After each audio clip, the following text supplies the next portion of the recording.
So for my adapted living project, I was assigned DUSHAL, and DUSHAL is a 15-year-old girl with a severe cerebral palsy, spastic cerebral palsy, and a profound intellectual disability. She's unable to perform even the most basic tasks of eating and drinking on a day-to-day basis because of her cerebral palsy, and she can grasp items fully if they're large enough, because she does not have a pinch grasp. So that's when, like, your hand can come all the way in. So, for example, like, we're able to do this with, like, a pencil or a fork and have, like, our fingers and the muscles contract all the way.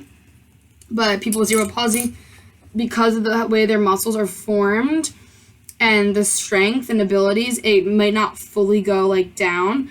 I have a family friend with cerebral palsy, and she's, like, had to adjust and adapt to the way that her hands are formed. Typing and stuff is a lot different for her. Like, she can do it, but it's very slow because of the way her hands are shaped.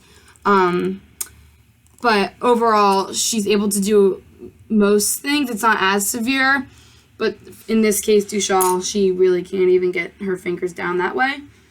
So I decided to focus on her most basic need, which is eating and drinking. And everyone should have, if they can, the ability to eat and drink on a daily basis, since that is, like, literally one of the basic needs of a human. And so I decided to go and look for a sponge or something large that the student would be able to interchange. So I don't know if you've ever heard of Scrub Daddy. It's like this really hard, if you can kind of hear it, it's like this super hard but yet somewhat squishy scrub.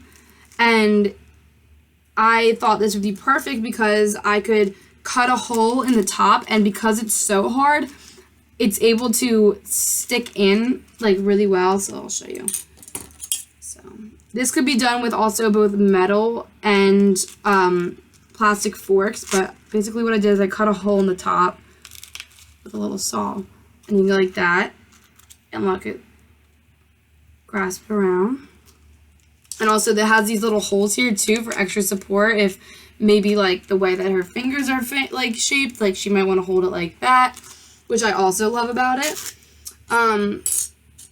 Here's, like, a spoon.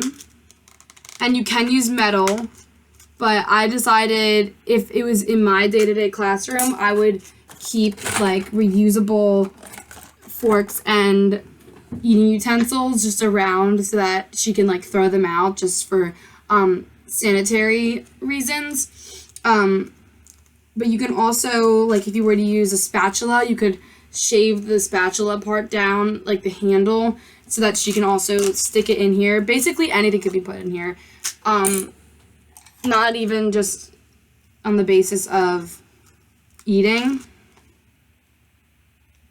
Also, paintbrush. But I thought I would show you an example. So let's say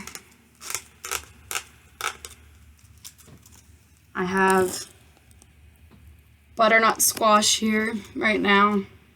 So let's say she wants to grab it. Boom.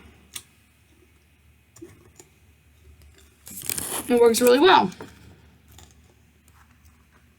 And it's also very easy to make. It literally, this was, I think, like $3.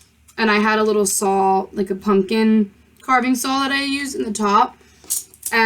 Obviously, you could reuse your utensils. I also decided with the plastic, because since she does have spastic cerebral palsy, I didn't want metal because that's kind of sharp. So God forbid she does slip or something misses. This is going to do a lot less harm than metal.